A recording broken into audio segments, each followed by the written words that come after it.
Craig Berube gets a lot of runway from me because of how the season has gone so far. Like, I don't like to just look at the 3 games or this really from January onward stretch and make over assumptions about this little stretch here. So he does get a little bit of leeway here, but I don't like the lineup decisions he's been making as of late. And I think Morgan Riley is a part of that conversation that also will go to the Steven Lorentz conversation and all that. I have a question for you to ask you about that. I'm glad you raised your hand. What lineup decisions don't you like? Tell me about it. Well, that's what I wanted to talk about. The Morgan Riley one that we're talking about. I don't understand why, because Morgan Riley is struggling so much, and we're sitting here asking, like, what are you going to do? That's on the head coach to play him lower down in the lineup and shelter him with minutes. Like, there is an actionable item here if Morgan Riley is not playing well, but you still trust him as a defenseman to run him out there. Just don't do it in as so many minutes. This is a good time to give OEL a run with the 24, 23 minute a night time on ices night after night, and give Morgan Riley a depth role here because he's clearly not playing well and he can't live up to the minutes that Craig Berube is giving him. So I'm questioning that lineup decision from Craig Berube. The other a couple others that we'll get to. Yeah, and I do want to talk. I want you to save that, like star that one, Jesse, because I want to come back to the lineup decisions. I don't want to go into Steven Lorentz right now. I don't want to belabor the Morgan Riley point because the thing with Leafs fans, and if you're not a fan of the Leafs, maybe, and you're not here, you probably don't understand this, but Leafs fans, whenever things go bad, tend to get existential. And what I mean by that is that they lose 4 games in a row. Camera goes straight to me. Thanks, Maddie. Right under the bus. They simply don't have it. It could be that they simply don't have it right now. Yeah, Plenty of teams struggle. The 80s Oilers had struggles. No. They had bad games. Wayne Gretzky had shit games, dude. Few of them, but it happened. And, Mario Lemieux didn't make the playoffs the first 5 years he was in the league, and that was back when there was 21 teams and 16 of them made it. God, I would love to read some of those articles. Oh, I would love a Stephen A. Smith covering hockey in the late 80s talking about Mario Lemieux ain't shit. And what about his legacy? And he's got nothing on Gretzky. This is how many games are there this season? 82 games. How many games is that? So many games. So there are going to be things that happen like this. But I think Jesse hit on such a great point, which is why I interrupted him to reinforce his point, which is there are lineup decisions that a coach makes that only the coach knows why. And when you get familiar with the coach, they have a little bit of runway. In Toronto, it's about 3 months. And then we start going, what the fuck is this guy thinking? And usually what they're thinking is, we got to try got 10 games before people are like, fire him. Yeah, well, we got to try stuff. And I think we're in the try stuff part of the year, and they're first place, and the entire division sucks right now. Go look at the last 10 of the entire division. Everybody's either at 500 or worse. Except for the Montreal Canadiens. It's the one error I made in my Bruins might miss the playoffs prediction is teams need to pass them. Right. Yeah, somebody else. No one's interested. No one is freaking interested. We are this year's Metropolitan. Guys, don't you want to play the Leafs in the first round? Let's go. So this is I'm going to go to Jesse first on this. Jesse. And we're not gonna conquer both of these or 2 or 3 of these at the same time. Mm-hmm. But give me your first questionable lineup decision that's been eating at you lately. You're at the games. You're at the pre. You're at the post. The Steven Lorentz one's at top of mind immediately. Now, does that fall under? Let's try it. It does, but it was also, I think, it was a little short-sighted. Okay, in that, because it's short-sighted because now we have hindsight on how things went, and his decision to remove. So Steven Lorentz got removed off of that line around 9-10 in the second period, and that was it. And he went away from that, which is frustrating because they scored on like their second shift. Yeah, and he didn't have anything to do with that goal. So what? Like, they scored, you know what I mean? No, but it does. It does. Like, if he's not contributing to the line, and it's Matthews and Marner who scored that goal, then it does matter that they scored and he had no influence into it. I guess. I don't think just because his feet are on the ice doesn't mean he gets credit for you should stick to this line. I mean, if you look at the Leafs defense, it's sort of what they do. The thing I want to get to is that Craig Berube, after the game, you ask him, what happened with Steven Lorentz? Why did you take him off that line? You only gave him a period and a half to try that out. And he said that at that point in the game, I was trying to get goals. So I switched up the lines and I kept juggling everything. You saw Willie was up there at a point. It was Matthews, Marner, Nylander, and then he went back to Matthews, Marner, Nyes towards the middle of the third, and Steven Lorentz went back down to the fourth line. And I don't understand if you're a head coach and your goal is to get goals, so Lorentz is on the fourth line and Matthews, Marner, and Nyes are together. Your whole point of playing a hockey game is to get goals. Yeah. That's the only way to win. So ice that lineup that can get you goals at the beginning of the game so that you can get goals. And it goes back to why I think the Leafs are struggling here. And it's a large part because they have no offense. No, it's because which the is crazy. wrong guys are taking shots here. What do you mean? What do you mean? How many times am I going to say this? Matthews, Marner, Nylander, Tavares. What do you mean you can't score? Do you know who led the team in shots last night? No, Philip Myers. Shot. I'm going to go with a defenseman. Oliver Ekman-Larsson. No way. Do you know the game before that who led the team in shots? Philip Myers. Max Domi. And What? Max Domi's bad. Max Domi and Bobby We'll McMahon. talk about it.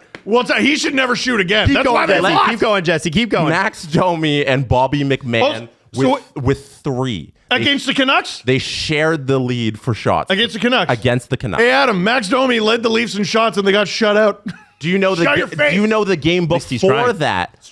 Do you know the game before that who led the Leafs in shots? Morgan Riley. That would be the Carolina game. Oh, It had to be Willie. He had 3 breakaways. Nick Robertson with 5. Bro. The game before that, the Philadelphia game, who led the team in shots? They only had 17 that night, so Who led the team? Philip Myers. Oliver Ekman-Larsson with 4. Damn. This team doesn't know how to score anymore. And it used to be... They don't know how to hit the net, apparently. It used to be moments where they're down 4-1 to Dallas and you're like, it's middle of the third period. They could get 3 quick ones here. Yeah. Because Matthews might go off, Marner might go off, Willie might go off, JT might do something special. No. And there used to be an excitement around this Leafs team in their ability to score. And I don't know what happened. No game was ever over. No game was ever over. Complimentary when they and had- derogatory. But Oh my God. when they had the lead, they was never. It wasn't over. Yeah. But I used to bet the Leafs all the time. When they go down by 2, you take them like even money or plus 1.5 goals or whatever, and to come back and win those games. And for some reason, with Craig Berube, he's completely sucked the shooting out of the stars of this team. And I think that's a major problem. And I think little things like trying Lorentz at the first line doesn't help a situation where OEL's your shot leader and Max Domi and Nick Robertson and Bobby McMahon are the guys leading your team with shots on goal. You have Austin Matthews, Mitch Marner, William Nylander, John Tavares. That's unforgivable night after night. They don't have the horses to do what Craig Berube wants them to do, which is take shots from the point and bang them in. They don't have the horses. They won't do it. Well, so I thought the Steven Lorentz story was interesting yesterday because it was a positive way to frame it. I understand why TSN did it this way and everybody else did. It was like, hey, local kid comes to the team on PTO, won the cup last year. I forgot he was a PT. You know, like this is a guy that said, no, you can take your guaranteed money and shove it. I want to play in Toronto. Like, you should love Steven Lorentz. And I think all Leaf fans do. I loved him in the past. And I know that there is a limited skill set there based on what he brings outside of the fourth line. That's fine. Totally cool. That's what I love. I love this guy, positive attitude, and he's going to go up there and it's going to be great. The story to me should have been Matthew Nyes is being punished. Matthew Nyes is being moved down because when Berube needs a goal, there comes Matthew Nyes right back. And here's the problem. He tried to That call so bad. Nyes, Marner, Matthews line was horrible. Horrible against Carolina, and then horrible again this weekend. And so I am wondering, and I am asking, why is the story not, and I said this last episode, Matthew Nyes, when these guys are down, because the core 4 can't score every game, and that's a problem, and I agree with you. That's a salary problem. They get paid to do it.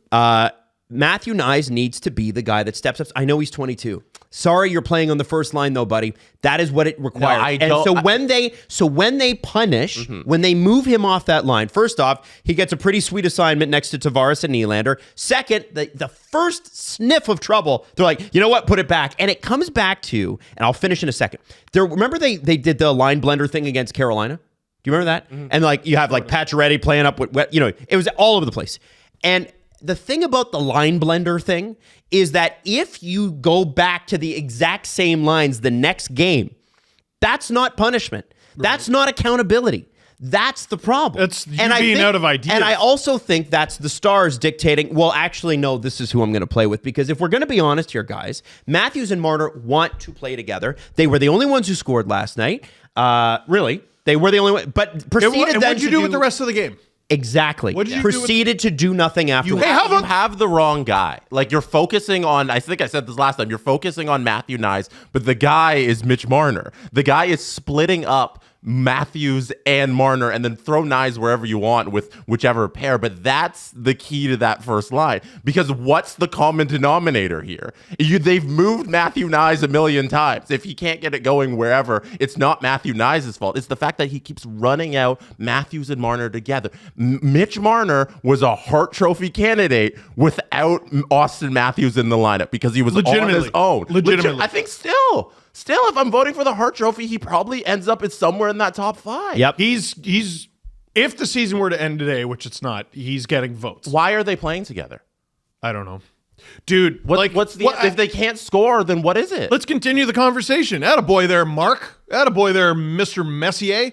Friggin' they get shut out by the Canucks, and he's like, you know what? I like the way we played. And he comes out and first or second shift, and because he's a leader and he's guaranteeing, because he's coming out and he's backing up his boys, and no, I actually like the way we played. And after 5 minutes, he's got an assist. Matthews has a goal against the Dallas Stars, a really good team, and I'm like, hot damn, you know what? There's him putting his money where his mouth is, and then everyone evaporated. Yep. Toes curled up under the house that just fell on top of them.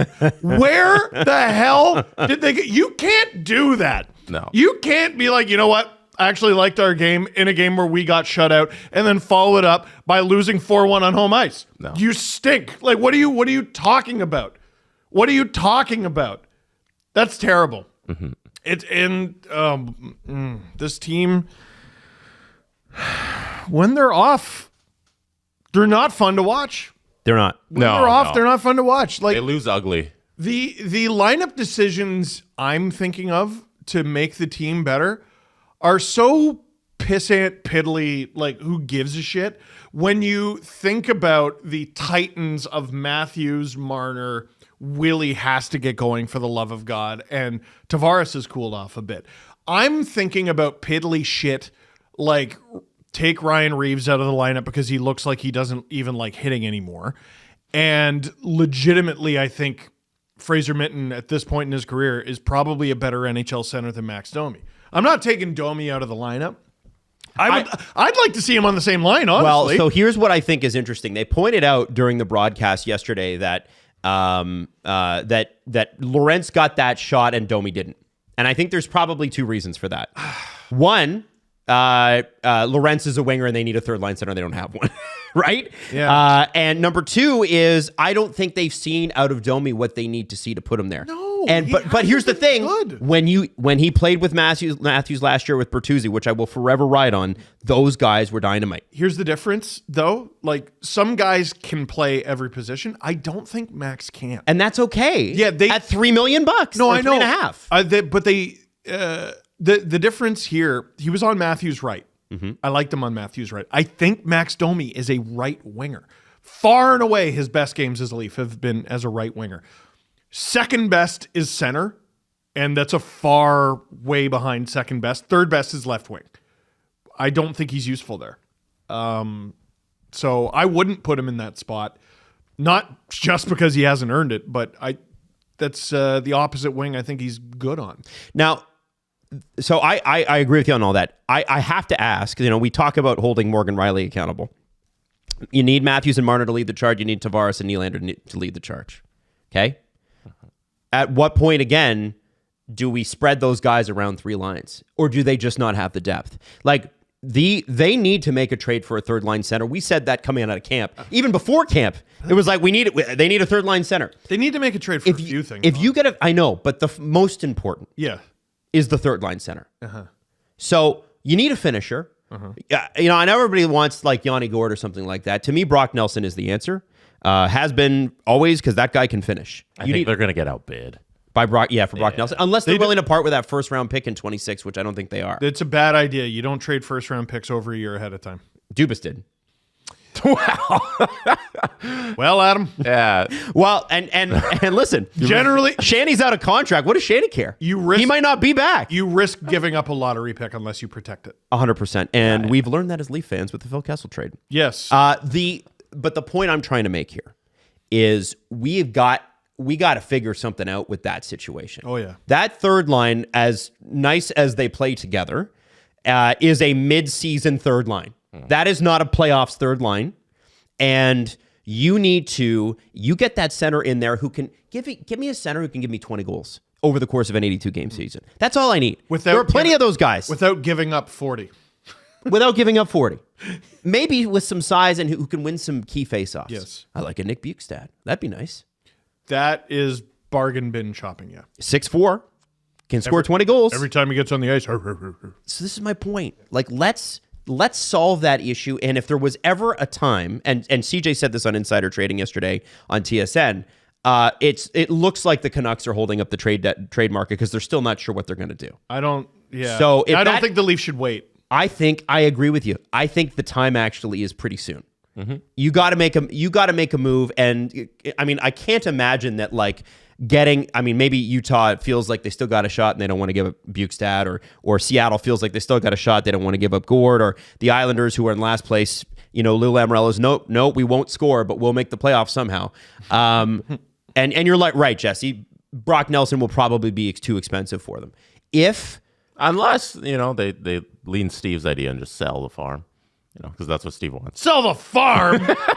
No, dude, I am the ultimate prospect pincher. Yeah, I don't want to trade anybody. The joke is the complete opposite. Yeah. You don't want to sell anybody. Ever. Okay, this year's first round pick from my cold dead hands, but Could be Gretzky. And also, I don't think they have this. No, they don't. First round. They don't have okay, one. Great. Well, no, Steve opens up a lemonade stand and then puts the lemonade in his fridge and says, "I'm going to drink this." Yeah. Well, I like lemonade, and I don't want anyone. What if I run out of lemonade? Yeah. What about Ben Danford? No. What about Easton Cowan? Hey. What about Fraser Minton? I'll kill you. So those 3 guys are not going anywhere, and everybody else, I'm like, I could care less. There's little tinkery shit I would do. Like, I call up the Preds and I go, "What do you give me for Pontus Holmberg? We're not playing him. What are you offering?" Robertson's probably gone. Hey, you get that center, you move Domi to the wing. Yeah. Can I get a third for Topi Niemela? Okay, okay. I only have so much time for you to stop laughing. Okay, what about a fourth? A conditional sit. You know what I mean? Like, yep. I would do tinkery shit like that to acquire assets that maybe I can spend later, like what they did with the Timothy Liljegren trade, right? Yep. I don't even know what that was for now. Third and a sixth, something like that. And you can use those assets. They're fun. They're great.